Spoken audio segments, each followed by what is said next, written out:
Let's wait and see what happens for the news. And in 3, 2, 1. Boom!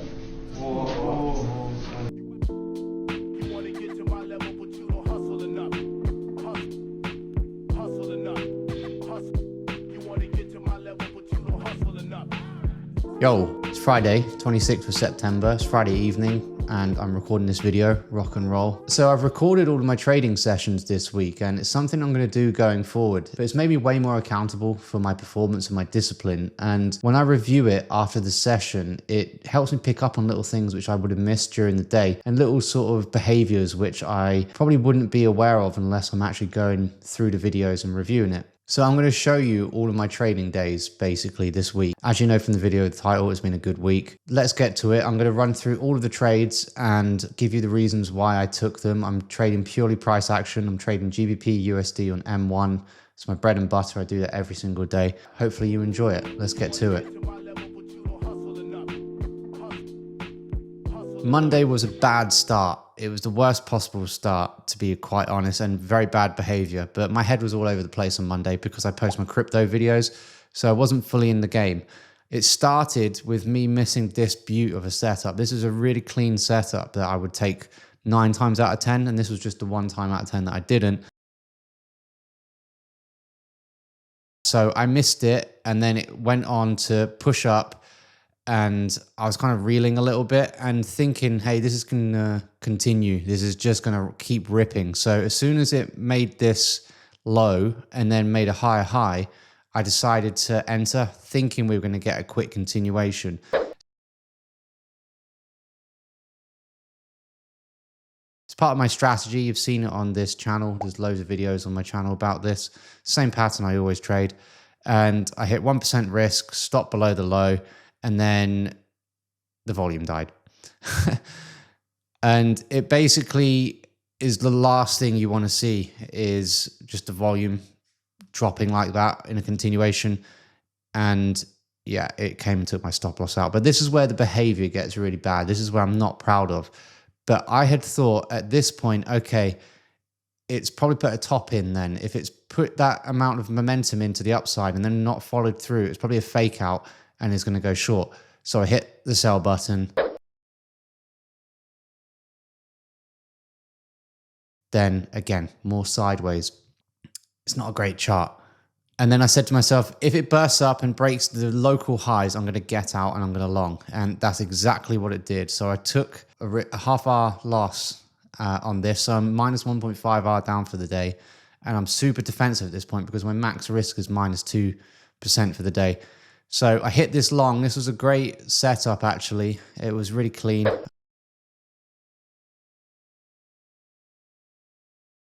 As you can see, it did push up. It moved up quite nicely. It come down to test my entry a few times and then put in a higher high. So once it had done that, I'd moved my stop to break even. And then unfortunately, it ended up dropping down, tagging me out. And at this point, I just had to end for the day. My head was all over the place. There was nothing to do at this point now. Just suck it up and come back the next day. So yeah, overall on Monday, my performance wasn't great.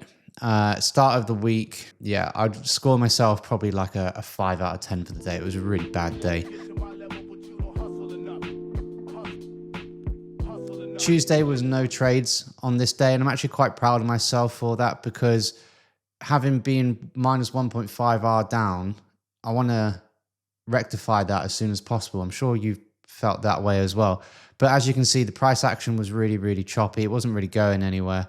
And I was looking bearish, but it started breaking out to the upside and had been staring at it for ages. So I just thought, screw this, like I'll just call it a day.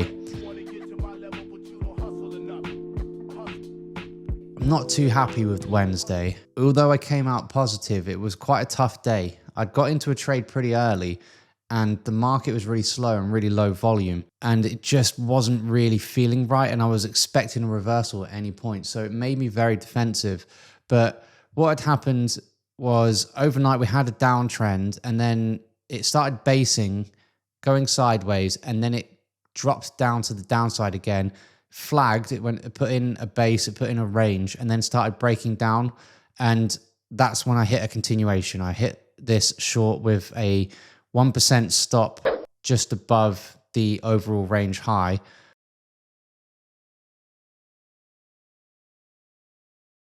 And then it did quite well for a little bit. It dropped and then it started compressing, going sideways, and not very clean moves on the way down. So I'd move my stop loss down just to cover, just in case, because I've seen this 1,000 times when it will just like rip to the upside, particularly on low volume and particularly on an overextended move.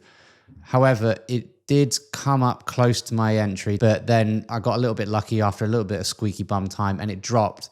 But again, instead of dropping hard, it drops and then it retraces the move, then it drops back to the retrace point, and then it starts doing the same thing over and over again. It retraces and then it drops back down.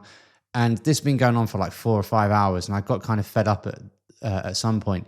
But after a while, it dropped once again, and I'd said to myself, it's not putting any higher highs yet. If it puts in a higher high, even locally, I'm just going to exit, and exit is what I did. And eventually it ended up dropping back down and would have hit my target. So I ended up actually covering the losses minus about 30 quid on that one. But I could have got another, I think another 1R out of that had I just left it for my TP. But mentally I was just a bit shot from earlier in the week, no trades on Tuesday, and then just watching this grind for hours and hours. It was really tough. But after that, I kind of got a little bit freed mentally to trade for Tuesday. But it was a nice trade overall. It was a decent trade. In this type of market, I have seen it just completely rip back up and take me out and take all my profits out.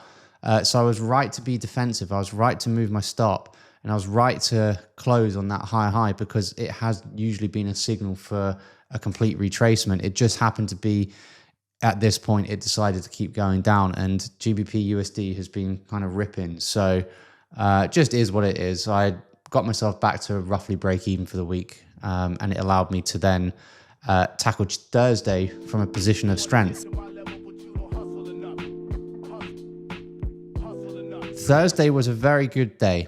So the chart had been moving sideways, and when I opened the chart in the morning, it looked a little bit like this. I had no idea what I wanted to do. I had no idea whether it was going to trend up or trend down, or if it was just going to go sideways.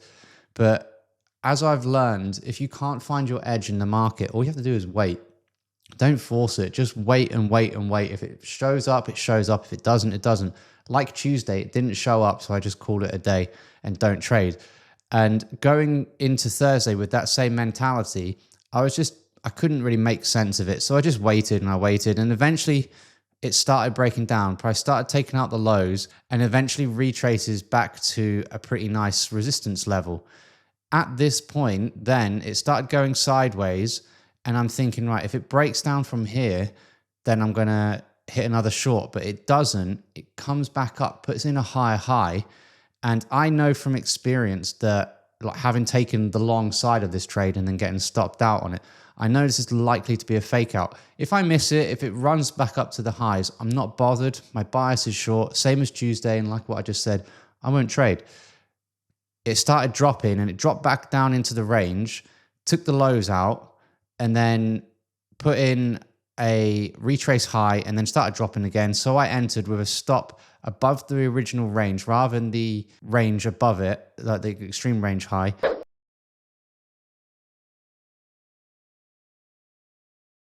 Once it started breaking down, yeah, like it just nuked, and it just kept on nuking and nuking and nuking. And this is perfect. This is like a trader's dream. As soon as you enter the trade, it just drops. It's exactly what I wanted. So I started trading my stop loss on the way down, just protecting myself. Again, like I said, it was an extremely overextended move. It takes out some lows, and then normally what happens is once you take out those lows, it will retrace back to a high point. Thankfully, on this day, it didn't do that, and it just kept ripping and ripping and ripping until eventually it got down to this point. Now, I'm trading on M1, don't forget. So there's some big news coming out. I can't remember exactly what it was, but it was worth not being in the market from experience, because at this point, when the news is going to come out, it's either going to rip up, it's going to rip down, or it's going to whipsaw, and it's going to give me a load of slippage, and I could easily just choke up all of my profits and just come out the day completely flat. So I have a rule in that instance, 15 seconds before the news is going to come out, I'm going to close it and then I'm done. And I don't care what happens because I've been caught out so many times. I've been absolutely bummed from the markets on this. So I did actually record the news. So let's wait and see what happens for the news. And in 3, 2, 1, like that Indian guy, but actually this time it dropped as I kind of expected. But as I said, it's a rule I have. On another day, this could have just completely ripped up, or it could have whipsawed me, taking out a load of slippage and then drop down. It's just not worth it in my experience to be in this position. So ended up 3.2 hour or so up for the day, and that's put me nicely in profit for the week. So overall on Thursday, I'd give myself like a pretty high score, to be honest. That's like a 10 out of 10 day. I was very patient. I'd had a couple of instances where I wanted to jump in the market, but I didn't. It wasn't the right sign. I waited, as you can see from my entry, at the perfect time. And it is just a waiting game. It is just waiting out for that exact moment that you need to be in the market. So yeah, happy days on that. And then Friday, today, was a non-trading day, because after you've had a huge move in the markets like we had yesterday, you normally get a ranging day. We normally get very few opportunities or something kind of crazy. So when I woke up and got to the charts today, this is what I was greeted with. How do you trade that? I really, really wasn't sure, and I wasn't really that bothered. Eventually, it did, again, after just a bit of waiting, it took out the lows, then moved back up to the highs, came back down to the lows, and then retraced to a really nice supply zone. And I said to myself, if this is going to put in my pattern, if this is going to put in my reversal pattern, base sideways and then drop to the downside, I'm going to short, because it's going to be a continuation of yesterday's move. But as you can see, it just completely ripped. And I thought, okay, I'm done for the day, I'm done for the week, and I'll take my profits and then come back next week. And I'll record this video to show you my trading week. So yeah, overall, it's been a decent week profit and loss wise. I'm up about $3,200. It's about 3.2% on the 100K account. And yeah, you can't really complain about that. That's kind of what my week looks like as a professional trader. It's not always just glitz and glamour. It is a lot of waiting. It is a lot of patience and a lot of inactivity in the market, and a lot of kind of fuckery, I guess. The market giving you potential entries and then going the complete opposite way. Yeah, I'm very happy with that. I'm happy that I recorded all of that, and this video is a decent one as well. I hope you've enjoyed it. I hope you've learned something from it. Again, this is all just price action concepts. So if you want to know more about that, hit me up in the comments below. Ask any questions. Otherwise, your next video is up here. Hello, next video. All right, take care.